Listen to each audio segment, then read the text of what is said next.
നമസ്കാരം. ബോളിവുഡ് സിനിമാ മേഖല എടുത്തു നോക്കിക്കഴിഞ്ഞാൽ അതിലെ ശ്രദ്ധേയമായിട്ടുള്ള പ്രണയ ജോഡികളായിരുന്നു സുശാന്ത് സിംഗ് രജപുത്തും അതുപോലെ തന്നെ റിയ ചക്രവർത്തിയും. നമുക്ക് എല്ലാവർക്കും അറിയാം, വളരെ പെട്ടെന്നുള്ള ഒരു വിയോഗമായിരുന്നു സുശാന്തിന് ഉണ്ടായിരുന്നുള്ളത്. വിഷാദ രോഗത്തിന് അടിമപ്പെട്ടിട്ടുള്ള സുശാന്ത് ആത്മഹത്യ ചെയ്യുകയായിരുന്നു എന്നാണ് പ്രാഥമികമായിട്ടുള്ള റിപ്പോർട്ടുകളും കാര്യങ്ങളൊക്കെ വന്നിട്ടുണ്ടായിരുന്നത്. എന്നാൽ അതിനുശേഷം റിയയ്ക്ക് എന്ത് സംഭവിച്ചു എന്നുള്ള കാര്യത്തിനെ കുറിച്ച് വലിയൊരു ആശങ്ക തന്നെ ആ ഒരു കാലഘട്ടത്തിൽ ആരാധകർക്കുണ്ടായിരുന്നു. പിന്നീട് സുശാന്തിന്റെ ഈ ഒരു മരണത്തിന് പിന്നാലെ വളരെ അധികം വിഷാദ രോഗത്തിൽ ഏർപ്പെട്ടിട്ടുള്ള റിയ പിന്നീട് മയക്കുമരുന്ന് മാഫിയയുമായിട്ട് ഒരു ബന്ധം സ്ഥാപിക്കുകയും ഒരു മയക്കുമരുന്ന് കേസിൽ അറസ്റ്റ് ചെയ്യപ്പെടുകയും പിന്നീട് മരുന്നിന് അടിമയാണെന്നൊക്കെ രീതിയിലുള്ള വാർത്തകളൊക്കെ സോഷ്യൽ മീഡിയയിലൂടെയും അതുപോലെ തന്നെ വാർത്തകളിലൂടെയൊക്കെ നമ്മൾ കണ്ടിട്ടുണ്ടായിരുന്നു. ഇപ്പൊ ഇതാ കുറെ വർഷങ്ങൾക്ക് ശേഷം, അതായത് ഏകദേശം ഒരു 7, 8, 9 വർഷങ്ങൾക്ക് ശേഷം വീണ്ടും സിനിമാ മേഖലയിലേക്ക് സജീവമായി തിരിച്ചെത്താൻ ഒരുങ്ങുകയാണ് റിയ ചക്രവർത്തി. നമുക്ക് റിയയുമായി ബന്ധപ്പെട്ടുള്ള വാർത്തകൾ ഒന്ന് പരിശോധിച്ചിട്ട് വരാം. ബോളിവുഡിലെ ആരാധകരുടെ പ്രിയ താരജോഡികളായിരുന്നു സുശാന്ത് സിംഗ് രജപുത്തും റിയ ചക്രവർത്തിയും. എന്നാൽ ആ പ്രണയത്തിന് അധികം ആയുസ് ഉണ്ടായിരുന്നില്ല. സുശാന്ത് ജീവനൊടുക്കിയ വാർത്ത സിനിമാ ലോകത്തെയും ലോകമെമ്പാടുമുള്ള ആരാധകരെയും ഞെട്ടിച്ചിരുന്നു. പ്രിയ നടന്റെ വിയോഗം കുടുംബത്തിലെന്ന പോലെ ആരാധകർക്കും ഉൾക്കൊള്ളാൻ സാധിച്ചിരുന്നില്ല. സുശാന്തിന്റെ മരണശേഷമുള്ള റിയയുടെ ജീവിതവും താളം തെറ്റിയിരുന്നു.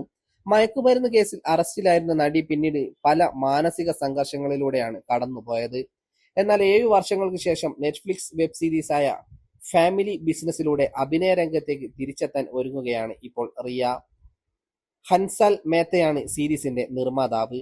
വേദനകൾക്കൊടുവിൽ താൻ ഒരുപാട് സ്വപ്നം കണ്ടിരുന്ന ജീവിതത്തിലേക്ക് തിരിച്ചു വരാൻ ഒരുങ്ങുന്നതിനെക്കുറിച്ച് നടി HDക്ക് നൽകിയ അഭിമുഖത്തിൽ സംസാരിച്ചു. 10 വർഷത്തിലേറെയായി താൻ കഠിനാധ്വാനം ചെയ്ത അഭിനയ ജീവിതത്തിലേക്ക് തിരിച്ചെത്താൻ എനിക്ക് നിരവധി തെറാപ്പി സെഷനുകൾ ആവശ്യമായി വന്നു.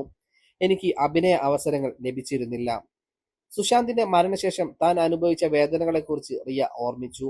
വളരെയധികം വേദനയും കഷ്ടപ്പാടും അനുഭവിച്ചതിനാലാണ് എനിക്ക് അഭിനയ ജീവിതം നിർത്തേണ്ടി വന്നത്. അദ്ദേഹത്തിന്റെ മരണശേഷം ഞാൻ വൈകാരികമായും മാനസികമായും ശാരീരികമായും തളർന്നിരുന്നു. ആരും എന്നോടൊപ്പം പ്രവർത്തിക്കാൻ ആഗ്രഹിച്ചിരുന്നില്ല. ആ വർഷങ്ങൾ അവിശ്വസനീയമാം വിധം വേദനാജനകമായിരുന്നു. ബുദ്ധിമുട്ടുകൾ മറികടക്കുവാൻ ദൈവവും ഈ ലോകവും നമുക്ക് എല്ലാ ശക്തിയും നൽകിയിട്ടുണ്ട്. നമ്മൾ ആ ശക്തിയെ വീണ്ടെടുക്കണം. എന്റെ സുഹൃത്തുക്കളും കുടുംബവും ഇല്ലായിരുന്നെങ്കിൽ എനിക്ക് ഒരിക്കലും ഈ സാഹചര്യത്തെ മറികടക്കാൻ കഴിയുമായിരുന്നില്ല, റിയ കൂട്ടിച്ചേർത്തു. അഭിനയം ഉപേക്ഷിച്ചതിനു ശേഷം റിയ ചക്രവർത്തി പുതിയൊരു ബിസിനസ് ആരംഭിച്ചിരുന്നു. പിന്നീട് ചില റിയാലിറ്റി ഷോകളിലും അതിഥിയായി എത്തി. തുടർന്ന് നടി സ്വന്തമായ ഒരു പോഡ്കാസ്റ്റ് ആരംഭിച്ചിരുന്നു. അത് വൻ ഹിറ്റായി മാറി. ഇപ്പോൾ റിയ അഭിനയത്തിലേക്ക് തിരിച്ചെത്തുകയാണ്. അനിൽ കപൂർ, വിജയ് വർമ്മ എന്നിവരോടൊപ്പമാണ് ഫാമിലി ബിസിനസ് എന്ന പരമ്പരയിൽ നടി അഭിനയിക്കുന്നത്.